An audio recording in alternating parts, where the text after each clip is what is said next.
guys, welcome to Talking Money with Nosy, personal finance made simple. Today, I'll be talking about saving versus investing. A lot of people use the word saving and investing interchangeably as if they mean the same thing, but they actually do not mean the same thing. What is saving? Saving is putting away money for use in the short term. By short term, I mean money that you need in 1 month, 3 months, 6 months, 1 year, 2 years, anything less than 5 years.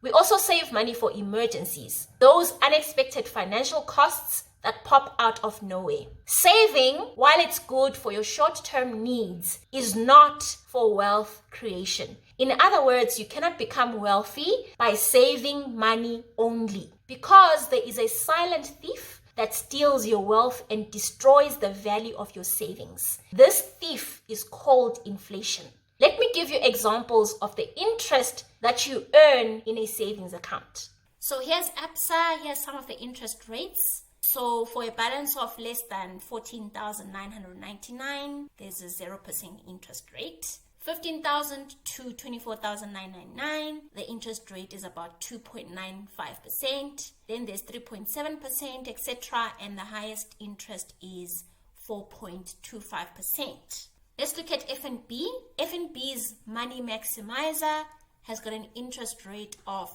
4.2%. And guys, these interest rates are annual interest rates. You're not going to earn this per month.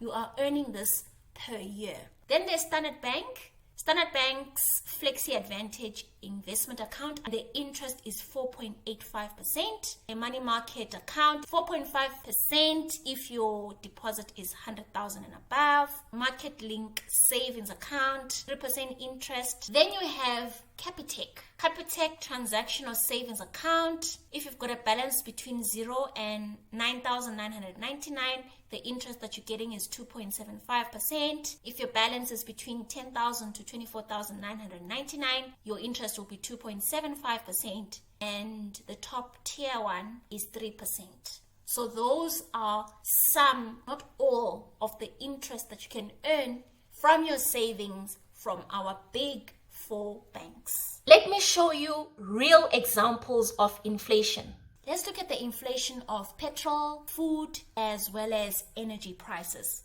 So here's an article by the Daily Maverick. South Africa's retail petrol set to hit a record of 21 Rand 60 per litre, and retail petrol prices in South Africa are set to rise by more than 7%. Let's look at groceries. This is an article by Business Tech. It says the civil society's initiative data showed that year-on-year basket prices have increased by 6.3%. What about energy, electricity? The National Energy Regulator of South Africa, NERSA, has approved an average electricity tariff increase of 9.61% for the 2022-2023 financial year. What this means is that money sitting in your bank account earning 3% a year is losing 4% against fuel, 3% against food, 6.6% against electricity. And guys, these are only 3 examples. What about other expenses like school fees inflation? What about clothing inflation? What about rent inflation? What about insurance inflation? Do you now understand why, if all your money is sitting in a low interest savings account, you're getting poorer and poorer every year because your savings are just not keeping up with the rising prices of goods and services? You might have 50,000 Rand in your savings account growing at like 3%, but things like food and electricity are growing at 6%, 9%, etc. Your 50,000 Rand is buying less and less things every single year, and you're actually getting poorer. Guys, inflation is a serious threat to your savings, especially in the long term. The longer you leave your money in a savings account, the less it can buy because of inflation. So how can you prevent becoming poor because of inflation? By investing your money. What is investing? Investing is when you buy and own assets. Investing has got to do with ownership. I will repeat. Investing equals ownership. When you save money in the bank, you do not own the bank. In fact, what the bank does is that it takes people's savings, uses it to buy assets. Those assets make a lot of money for the bank, but the bank is just going to give savers a tiny little bit of interest. So to be an investor, you need to own assets. What are assets? Examples of assets are things like rental property, listed property, shares, unit trusts, exchange traded funds or ETFs, and businesses. So when you invest and buy property, you become a property owner. When you invest and buy shares, you become a shareholder. When you invest and own businesses, you become a business owner. The key word here is ownership. And guys, there are many ways to invest, like I've already mentioned. What you invest in depends on how much money you can afford to invest, your passion on the subject, how much time you have to spare to learn the investment or to run the investment, and your understanding. Whatever it is that floats your boat, just be aware that investing is only for the long term. It's not for the short term. My favorite way to invest is to buy ETFs and shares on the stock market. I use an app called Easy Equities to invest every single month. Let me log into Easy Equities and show you how a particular investment that I like has grown. So we log into Easy Equities. I click on Invest Now. Then click on ETFs. ETFs are my favorite investments on the stock market. Let's pick on the S&P 500. I love the S&P 500. It is a basket of America's 500 largest companies. And guys, this is what I want you to see. In the past month, this ETF has actually gone down by 5%. As you can see on the screen, in the past 3 months, it's actually down by 11%. In the past 6 months, it's only up by 2.68%. At this point, I'm sure some people would say this is a scam. Investing is a scam. You lose money. It doesn't grow much. But just keep watching. After a year, if you had invested in this ETF last year, March, you'd be up 13.15%. But here's the kicker.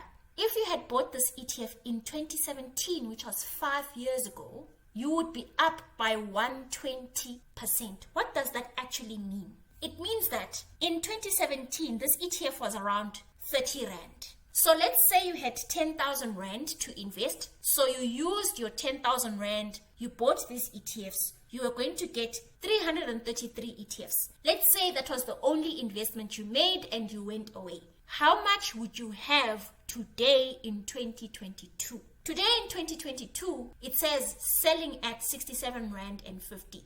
So how much would our ETFs sell for? The ones that we bought in 2017 for 10,000 Rand. Well, we say 333, which is the number of ETFs that we own at the moment, multiplied by the selling price. So 333 multiplied by 67 Rand and 50 cents gives us a total of 22,477 Rand and 50 cents. So over the past 5 years, you would have more than doubled your money. And this is why I love the stock market. Guys, remember, it is not for the short term, because short term, you can actually lose money in the market. It's not for the short term. Look at that. The stock market makes money only in longer periods of time. I love using Easy Equities to invest in the stock market because it is very affordable. You can invest 10 Rand, 20 Rand, 50 Rand, 100 Rand, 200 Rand, whatever you can afford. Also, investing in the stock market does not take time. I just transfer money from my bank account into Easy Equities and then I use the money to buy ETFs. This process takes me less than 20 minutes every month. I also understand the stock market and I love the way it works, so it's a perfect fit for me. And guys, the money that I invest is not money that I need now.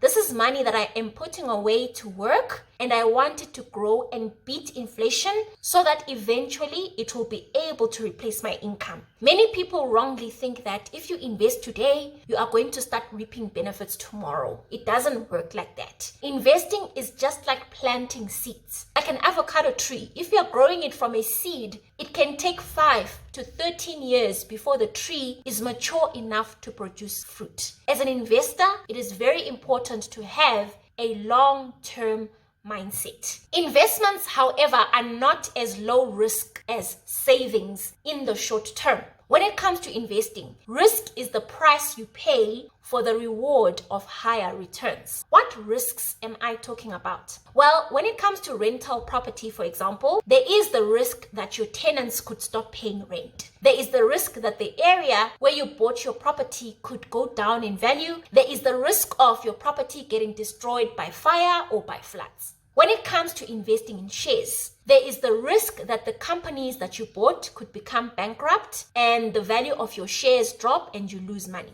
There is the risk that stock markets could crash at a time when you need your money. When it comes to business, there is the risk that the business could fail. Most businesses fail within the first 5 years of inception. Now, when people hear the word risk, they think it's a bad thing that should be avoided. But if you don't take risks and always choose to play it safe, you will always be poor and you will not achieve much in life. Risk simply means that there is a chance that you might not achieve your goals. But risk does not mean that you should avoid investing. There are many things that we do in our daily lives that are very risky, but we do them anyway. For example, using cars to travel is very risky because there's a high chance of accidents, right? And we could become disabled or lose our lives, but we use cars anyway. Parents give birth to children. Having children is very risky because the mother could die during childbirth,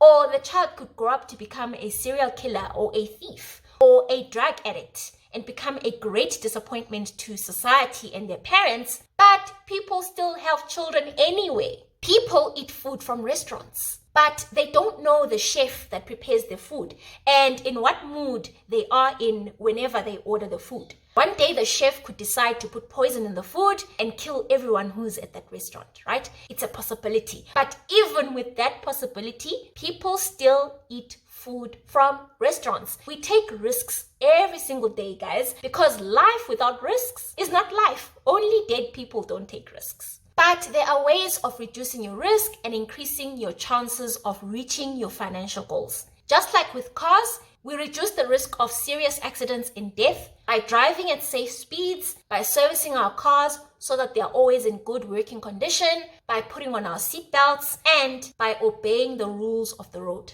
The same concept applies with investing. There are ways to increase your chances of achieving your financial goals through investing.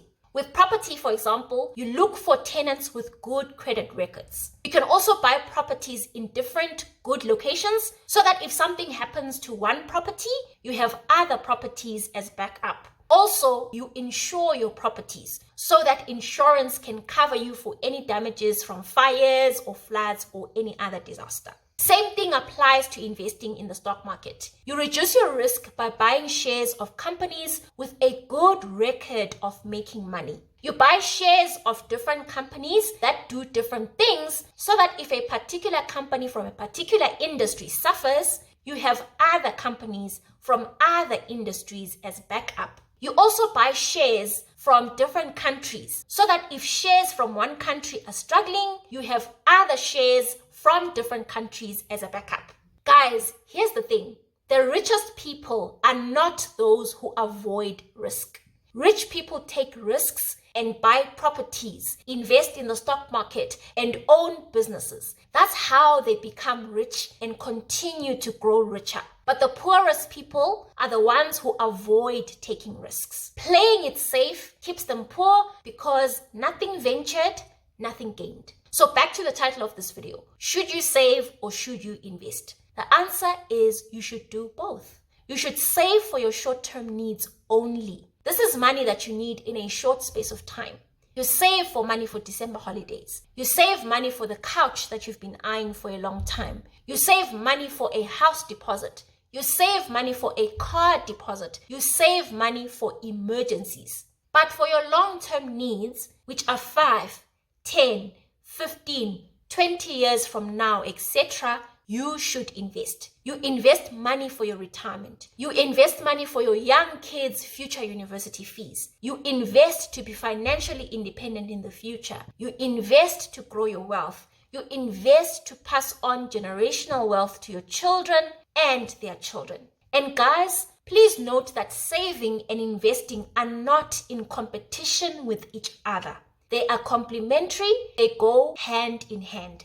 So don't take all your money and dump it into investments. Also, don't take all your money and dump it into a savings account. There needs to be a balance of both saving and investing based on your short-term as well as your long-term needs. If you want to learn how to set financial goals so that you know how to save, how much to save, and where to invest or how to invest, I wrote ebooks to guide you. Please visit my online store, talkingmoneywithnosy.com, to get your copies delivered to your email. Okay guys, that's it for today's video. I hope you enjoyed it. I will see you in the next one. Bye.